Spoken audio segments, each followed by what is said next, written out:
Welcome everyone to this video. Today I have CT with me again, Hello. and today we're going to be talking about people where it was actually their fault for what happened in RWBY.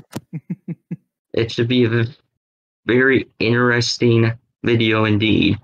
And short, Salem, done. And video over, bye. No, I disagree with that.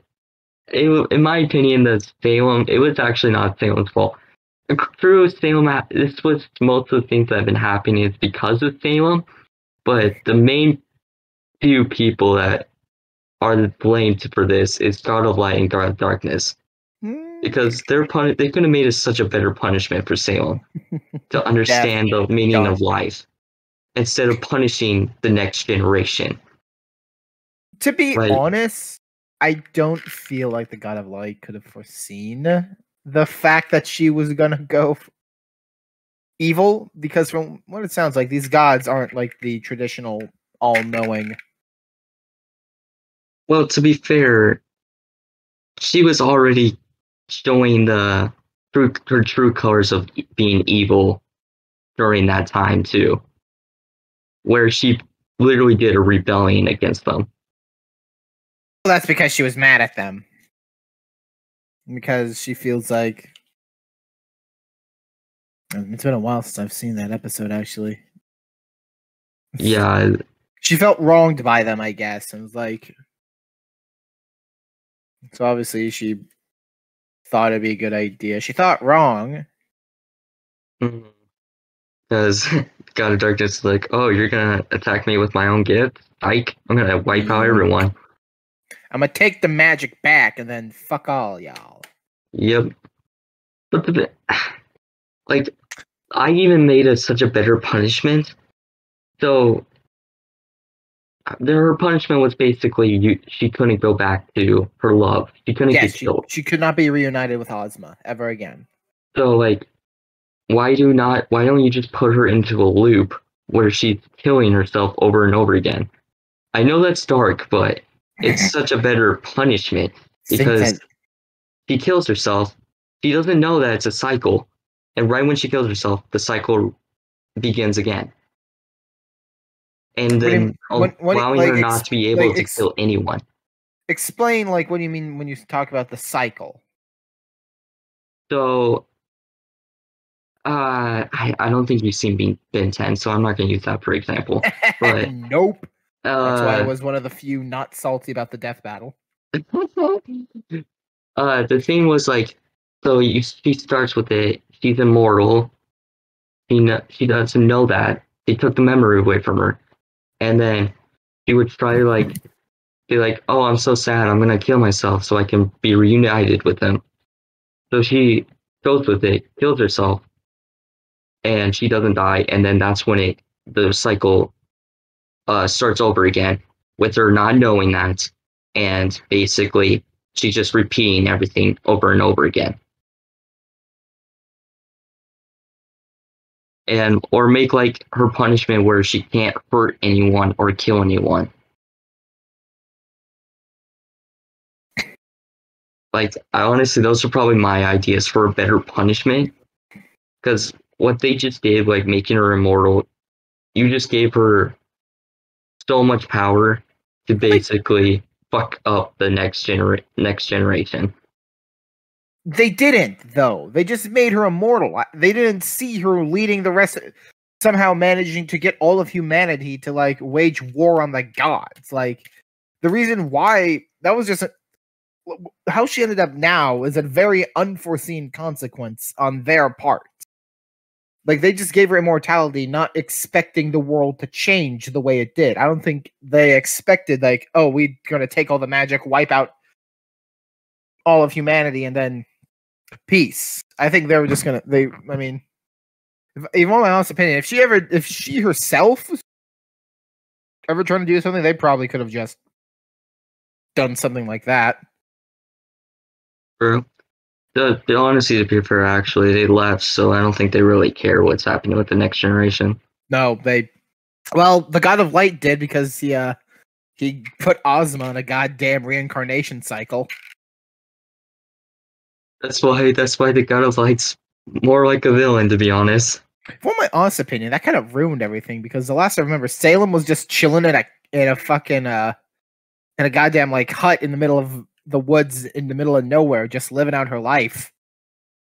If the God of Darkness, if the God of Light didn't send Ozma there, yeah, I think she would have been just She would have just lived her days there. probably just lived the rest of her days there just alone and not had these grandiose thoughts of like, you know, because she got the idea because I think she heard what Ozma said. Like, if he gathers all the relics together, and if then you know the whole like the gods are going to judge, and if they're unhappy, the world goes boom. She's trying to kill herself.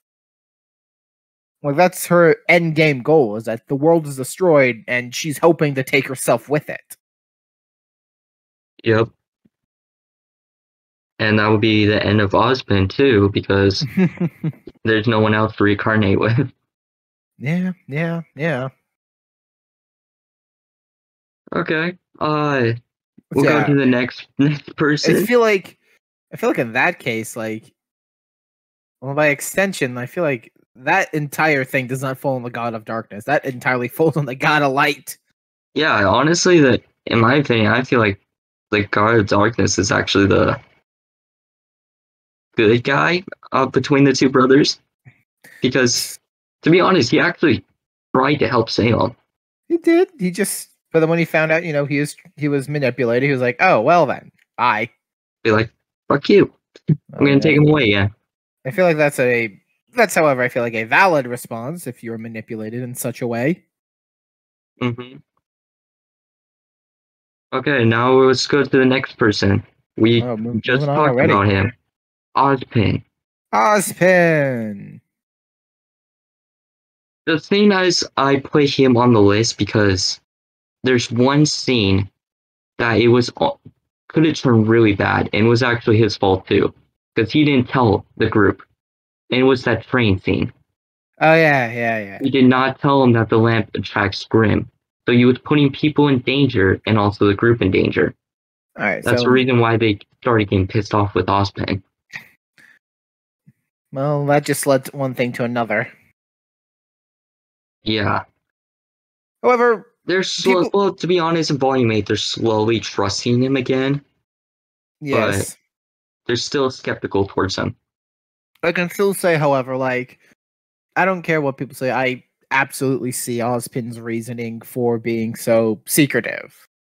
He's probably living as long as he has. He's probably had allies double cross him the moment they give him some value. He gives them valuable information.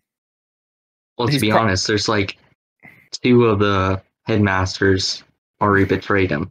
Well, one was a more literal. One was an actual like changed sides. The other one was just turned against him. Mm-hmm.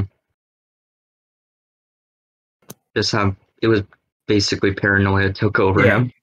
Yeah, well, we'll talk about him maybe later. I think if that's what you. Yeah, but I absolutely see where Ozpin comes from. Like, yes, he could obviously be a little more open, but in the same sense, it's like, dude's been alive for essentially what, thousands, millennias at this point, like living through reincarnation after reincarnation. Every time he retains the memories, he has to go through the process again and again and again. He's probably lost plenty of followers that have either betrayed him or most likely have betrayed him due to them due to them learning something, as in like, oh, Salem can't be killed, like, and they realize like, well, why don't I just switch and then, you know, fight the side that has a better chance at winning.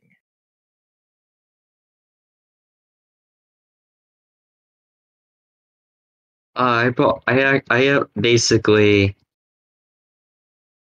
all I have to say for explaining why it was Ozpin's fault is just because, like, I know Ozpin has a reason why to keep stuff from him, but if you want people to stay on your side, you have to share some of the stuff with them.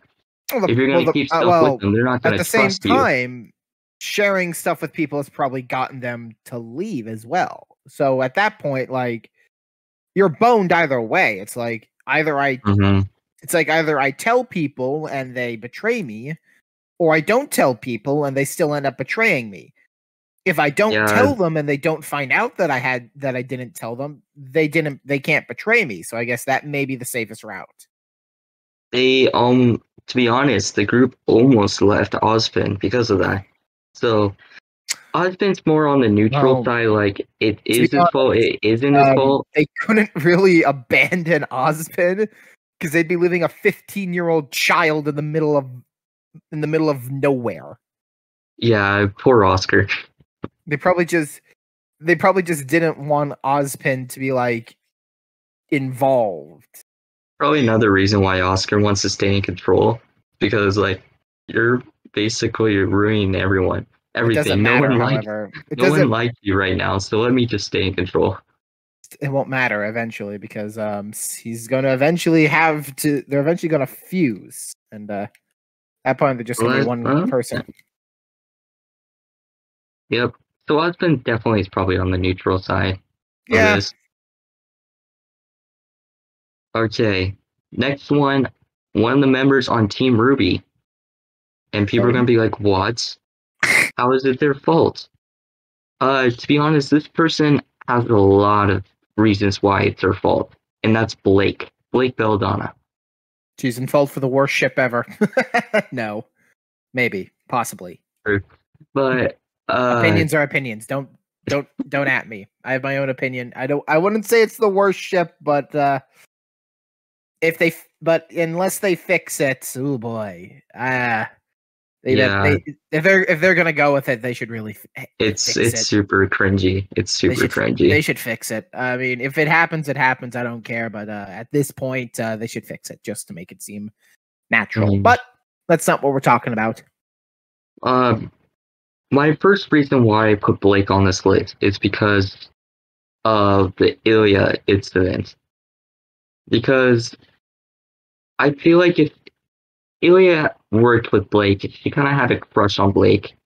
If Blake actually stayed there, and helped her, she probably wouldn't have been mixed up with this like White Fang drama and not trying to kill Blake's parents. It's interesting how you're going with a very minor plot point of this entire thing, because like when I was going into this, I was expecting like overarching in the storyline, like if this had changed, how different would the story would be. That's a very minor. That's just a drop in the ocean. Is really the stuff that I think you're thinking of for Blake. Oh, I'm more stuff on Blake. Well, okay. Because right now what you shared was something very insignificant and minor, I feel like, but I am willing to hear. Yeah, to be honest, I was just saying like if she stayed there, Ilya probably wouldn't have been mixed up with the Alpha brothers trying to assassinate Blake's parents. Yeah, but who gives a shit about Ilya? I actually hope they bring Ilya back, to be honest. She needs more screen time. Same with Blake. Blake has plenty of screen time. What are you talking about? Out of all Team RWBY and Team Cougar, she does not. She's barely on screen compared to those two teams. I feel like she's probably had like, well, maybe that. I wouldn't say she's. The only time they really showed her was that one fight with her and RWBY against the one Grimm, and the rest being her alone with Blake. That's basically the most screen time she ever had in Volume 8. Oh no, one volume. I don't even think she was on that much screen time for Volume 7 either. Oh no, 2 volumes. And then we're just not even going to talk about Volume 6 because that was just bad. No, it's Volume 5 we don't talk about. We can talk about Volume 6. It's Volume 5 we don't talk about. I have another reason to. I know this is technically also Yang's fault too. Oh god! But if Blake stopped Yang earlier, maybe Yang wouldn't have lost her arm against Adam. Okay, this is the one thing I think we're gonna have an argument about. But what the fuck could she have done? I want you to probably take Adam I know she couldn't be Adam, but No. maybe if like grabbed Yang, uses her semblance, grabs Yang and just gets out of there uh before Adam could really do anything. What the fuck? Okay, do you not remember that scene? Yes, I do remember that scene. I remember every single scene. What could she have done at that moment when Yang charged at Adam after seeing her get stabbed? There was not much Blake could do, really, other than probably throw herself in front of Adam's sword. There was nothing she could have done to prevent Yang. I'm getting very heated, and so my words start to falter. She was the only reason she didn't really do anything because she was just basically frozen in fear because of Adam. I mean, let's be honest. Volume 3 Adam was actually a terrifying thing. Yeah, he legitimately stabbed her, meaning that he had wait a minute, he broke her. No, wait, his sword can his sword can apparently like cleave through aura. Can it? I'm trying to remember that. No, it can't. I think it just with enough damage. I think he injured. I think he got a couple hits on Yang. That's why her aura was broken. He got no hits on Yang. He had one swing and her arm was off. But I think I know why. I think she'd already used up a decent. She'd probably already used up some aura getting there. And obviously, she did use her semblance because her semblance is known to activate accidentally whenever she gets angry. She definitely got angry seeing her friend get stabbed. So she probably used it. That probably weakened her aura. Adam had probably absorbed enough damage to fully cleave through it. It's true. I don't like for the whole Yang and arm thing. There was nothing she could have done to just stop that, unless Yang didn't find them. If that was the case, we probably would have a dead Blake. But yeah, I don't think there was anything Blake could have done to prevent her arm getting sliced off.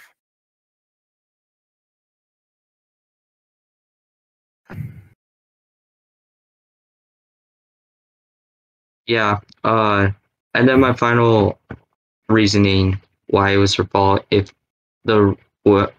I know she ran away because she blames herself that Yang got her arm cut off. Yes. But I feel like if she stayed with the team, their team would have been stronger. Their team was kind of like a little bit falling apart during that time because there's a shock ability about the fall beacon. Yang basically losing her arm and having little glimpses of Adam and how that basically terrified her. And Weiss got basically dragged off. Weiss, no. No. And that just left RWBY by herself to go on with Nora, Rin, and Jean. Well, okay. The only thing that can really be pointed back to Blake for that is Yang's overall mood.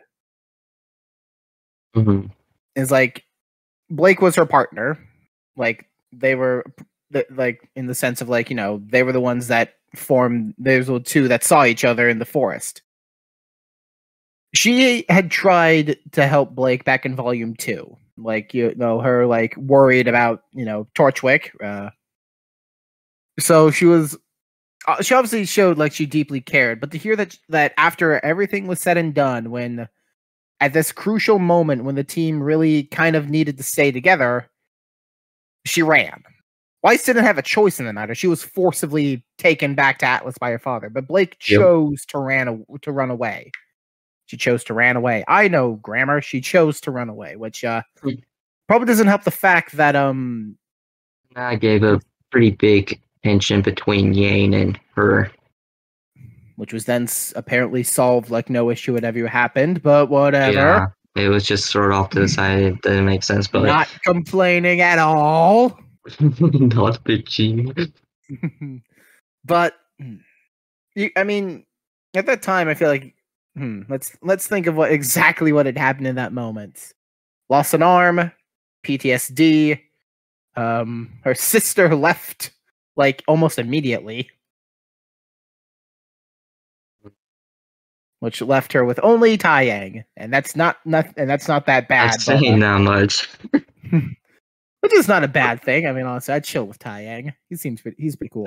I'm honestly surprised Taeyang didn't come to help Alice, especially in the broadcast. But he probably got the broadcast, but I think it would be very difficult for him to get there in the time.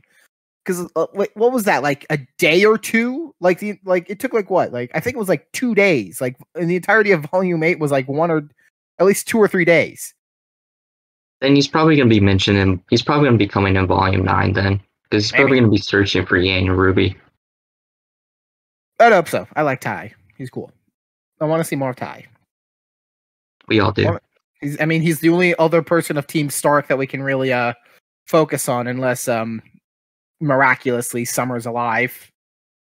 They did say that she just never came back. Now either she's a freakish experiment like what happened to the Hound, or she's still alive. Don't know. That's gonna be a fun video. That's gonna be a fun video to do. Theory for another video. I don't. What happened to Summer? Dead. Most people just think, oh, she's just dead. What do you mean? Well, there's a lot of things we can go off with, a lot we know, but she's probably just dead. Or she's alive. We don't know. All right. That's not what this video is about. Now, to the most annoying. Yes, definitely Summer's fault. Blame everything on Summer. Yes. Now to the most annoying team ever, the Aesops. Aesops, yes. It's just all I had to say about the Aesops is much like, well, I mean, they were a pretty big pivotal plot point. But like, yeah, I mean, the events of Volume 8, that is Ironwood, but then again, I do feel like the Aesops are also partially to blame for this, considering how I feel like they could make their own decisions, but and again, Ironwood is Ironwood. Being the general, he obviously has the authority. He has control and authority over them, and plus he shoots the people that don't listen to him. Pops a cap. Yeah, I know they were technically following orders, but I do agree with you. They could have, if they knew something was wrong, like this was wrong, they could have made their own decisions to be like, oh, let's let Team RWBY go. They're gonna try to help people. I will say one thing. There was one moment that there was one Aesop that I can place no blame on, as that is Clover, because Crow was going to be cooperative. Crow was going to be cooperative with Clover. So Tyrion's like, oh, this is going to be Tyrion. fun. Well, it wasn't Tyrion's fault. Oh, it wasn't Tyrion's fault. That was Robin's just basically. Clover's dead. On that one, it was more like, honestly, Crow listening to Tyrion. Okay, that part was stupid, but like the reason they crashed and like the reason they started fighting was because of Robin. Yeah, that's her fault. That was Robin's fault. So that led to Tyrion somehow be able to use his creepy manipulation powers, which he absolutely totally has.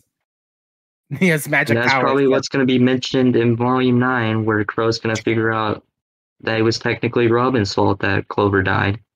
I think she knows that. I think he realizes that. It's just, I think he understands like that crash was not his fault. That was Robin's fault, which eventually led to the fight. But I mean, he still blames himself for, I mean, at the same time, he still blames himself for listening to Tyrion.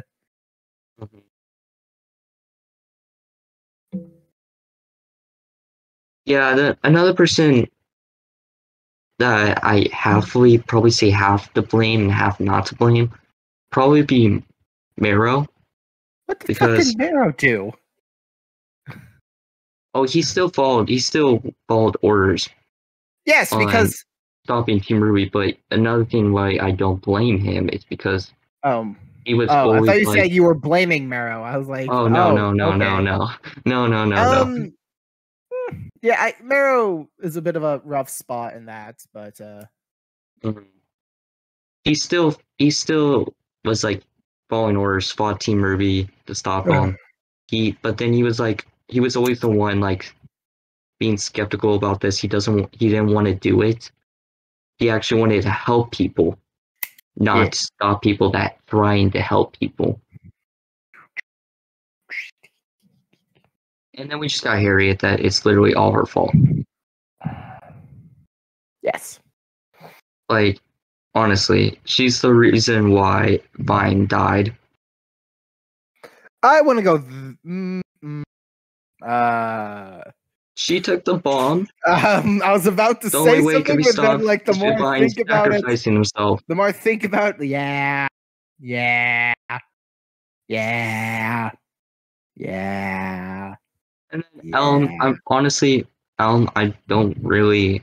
She's more like the person that I don't really care on the Aesop's because she's just like I don't know, not really a big character. But bro, she got them thunder thighs. We can't argue with those. I just want to. Oh man, she should have fought Nora. Hammer against hammer. It would have been cool, but we got RWBY versus the Aesops, which I guess is okay. Yeah, it was okay. And then we got like Penny against the Aesops, and then RWBY against Aesops again. Penny absolutely wiping house. Exactly. Made an OP. Yeah, Aesops could have been a little bit stronger. When I first met them, I was like, okay, the only person I really liked was probably Clover and a little bit of Mara. One thing I have an issue about Marrow is that they give him such a powerful semblance, and yet there's moments where he's like, oh yeah, I can do this! Exactly, that's so annoying by him. I was like, dude, use your semblance more. Granted, that's the same thing I feel like they do with Weiss, but we can talk about that. We can talk about characters the writers do dirty in another video. But to be honest, Weiss uses her semblance more than Marrow ever did. There's still there were moments in the past. Okay. Thank God they're fixing it. Speaking of the person that was in charge of the Aesops, now we move on to Ironwood. Ironwood! Stop being so stubborn! Well, yes. Freaking stop using your semblance because it's not helping. I think his semblance may be a passive one. I never thought about that, but it could be true actually.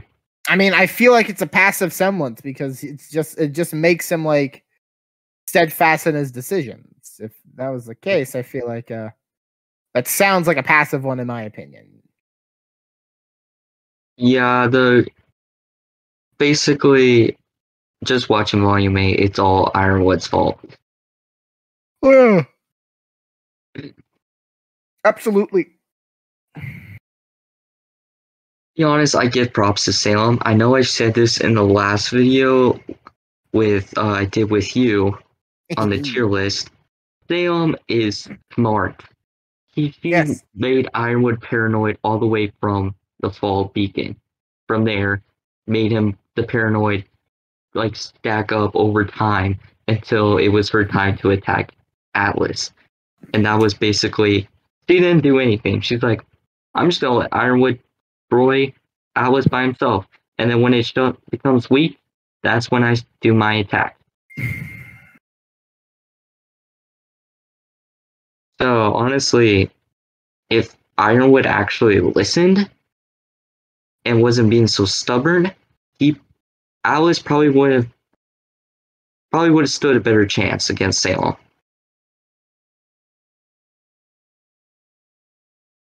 That's the reason why Ironwood's definitely one of the people to blame in RWBY.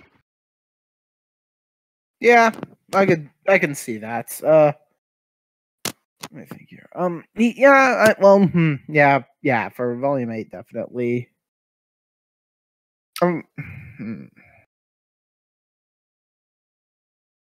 I wonder if the reason why, if that was part of Salem's plan to use Ironwood's semblance against him to make him break him down was. Do you think she maybe got information from Watts about Ironwood? I won't be surprised because Arthur Watts did work with Ironwood. Oh yeah, absolutely. So I wouldn't really be surprised if Arthur Watts knew Ironwood's semblance and gave it to Salem. Oh, probably. So that would probably Yeah, that's probably what she used for the plan. I'm trying to think here. Yeah, to watch gave her I'm the being thing. completely honest. I don't think. I think just I think the events in Atlas just happened for coincidence. I can explain why. Like okay, so I'm pretty sure she changed her plans the moment she realized, oh, they have one of the relics that I need. Let me take it to Atlas. And they're taking it to Atlas. Let's shift gears a bit and see and work about that. I don't think like the moment Beacon fell, like everything was going according to plan. I feel like she changed her plan in order to fit better because the fact like, oh, they are taking a relic to Atlas. If I can work on that, I could potentially get 2 in 1. And she did get 2 in 1. Like, I don't think like having Ironwood crumble like that was like her plan right from the get-go, but she probably realized she could take advantage of that the moment like the relic is headed towards there. If that makes sense. Yeah. I probably believe she knew that the relics were at each academy, except she doesn't know where the beacon's like a relic is. It's in the vault. It's in the vault. It's definitely in the but vault. she doesn't know where it is. She doesn't know where the vault is. Yeah, she would, because there was a scene where she was talking to her husband about it. I don't think she's talked to Oz about the Crown of Creation. Nope, Crown of Choice. The staff is of creation. The Crown's choice. Mm-hmm. I don't think she's mentioned anything about the Crown of Choice. I think she said she is because like if she knew where the vault was, because she already has the Fall Maiden, she'd have it by now. I feel like. Yeah. The reason why she doesn't have it is she doesn't know where the vault is. Because it's not in the academy like the others. Or it's very, very, very, very well hidden. There's only so much Grimm can do, and she doesn't have any people there. Yeah. As far as we know. As far as we know. Like, her people basically blew the cover from the Fall Beacon. Let's see. Cinder and Salem are currently in Atlas right now, and Hazel and Watts are dead. And then, yeah, Mercury and Tyrion are on their way to Vacuo. Yeah, because Emerald changed sides, and we don't know where Neo is. Well, Neo fell into the void. Yeah, but we don't know where that led. I don't know. We kind of saw it at the end, at the post-credit scene. I don't think I watched that. Oh, I always watch the post-credit scene. I think I was just basically exit the video because I was so pissed that Penny died. Wow. No, the post-credit scene. I watched the whole thing. The post-credit scenes are important because the last episode is like for Volume 1, we got a proper reveal of Cinder, Emerald, and Mercury. Volume 2 was technically the post-credits for Volume 2 was our first proper look. Like we actually saw Raven's face. Volume 3, we saw Crow's ability to turn into a bird. I don't remember. No, Volume 4 was Oscar meeting Crow. We need to go back and watch it then. What was Volume? I don't remember Volume 5, so I don't care. Volume 6? I don't remember Volume 6. Volume 5 was when Sun and Blake fought that Grimm on the ship. That was Volume 4. That was Volume 4? Yes. I don't remember Volume 4 and Volume 5 are so easy to forget. No, they're not. One was bad and one was partway good. volumes 5, 6, and 7. I can't remember the post-credits scene off the top of my head.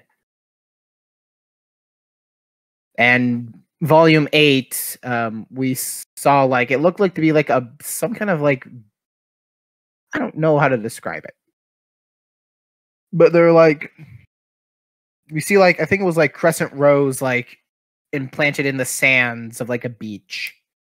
So like a very tropical place overlooking it. So we do know where they are.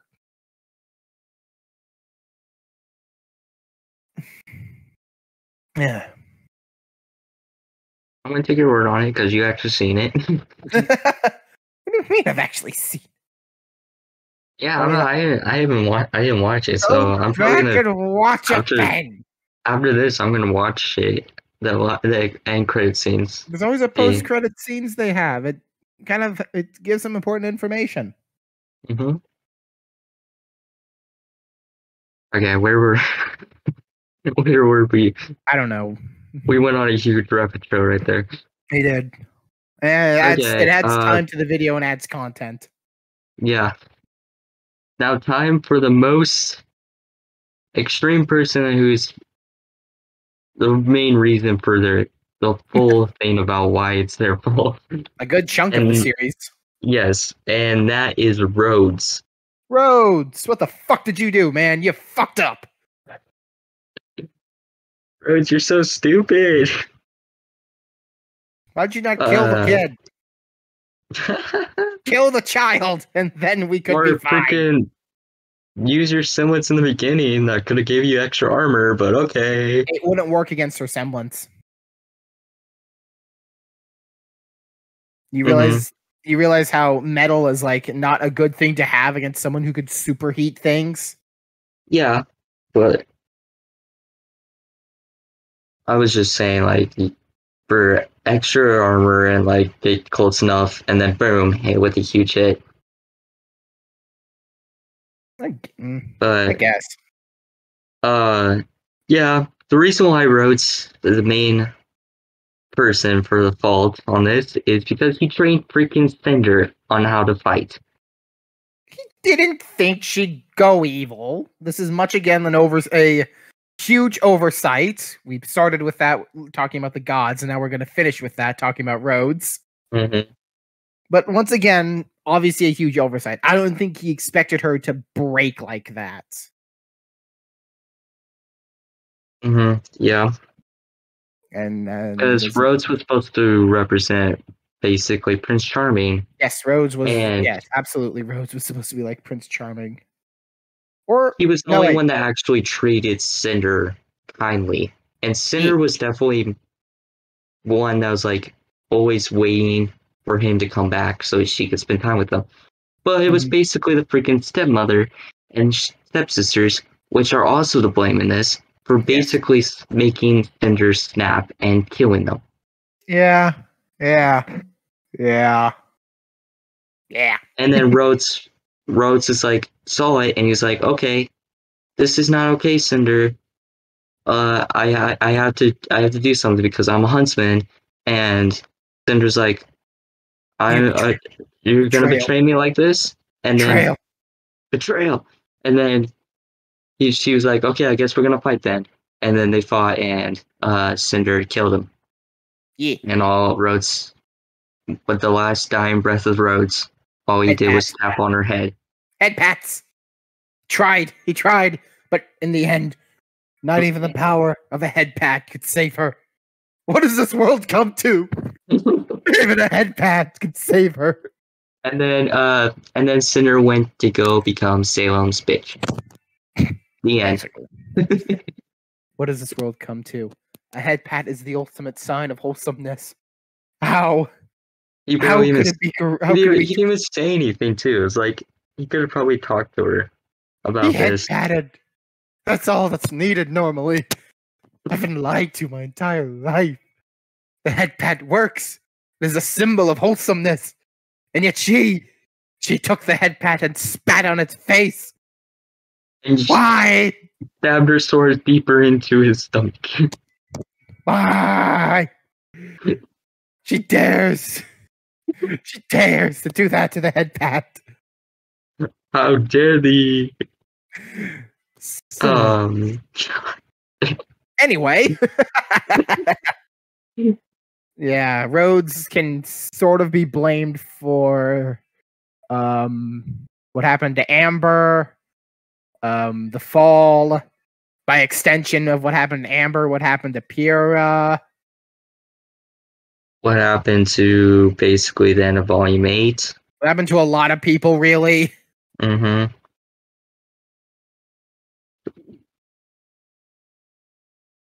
Yeah.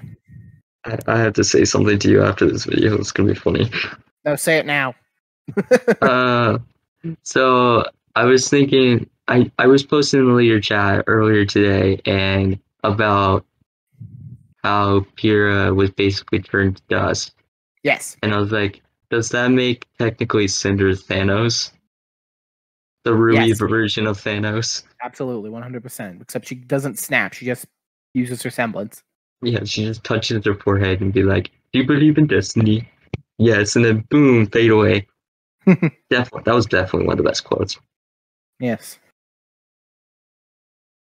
But yeah, Rhodes, one of the main reasons why to blame for what happened in RWBY storyline. And those are the only people I could think about. But if you have any more, people you believe, just put them in the comments down below. Yes, leave them in I'll the read comments. them. That's the only people I can think about. I have more, but my mind just went blank, and I couldn't think of any more. Yeah. So people to blame on my list: Osmond, Rhodes, God of Light and God of Darkness, Blake, Aesop's, and Ironwood. Well, thank you, CT, for coming out. Of course. If you guys want to see more videos like this, make sure to subscribe, hit the bell, like the video, and maybe CT will come back. Maybe. We'll never know. No. I'll give him the head pat. No. The glorious head pats. This video must get 10,000 likes or else I'm never appearing again. So, and if it gets 10,000 dislikes, then I'll never appear again. Then the channel is mine. It gets 10,000 dislikes. It is my channel now. Wow.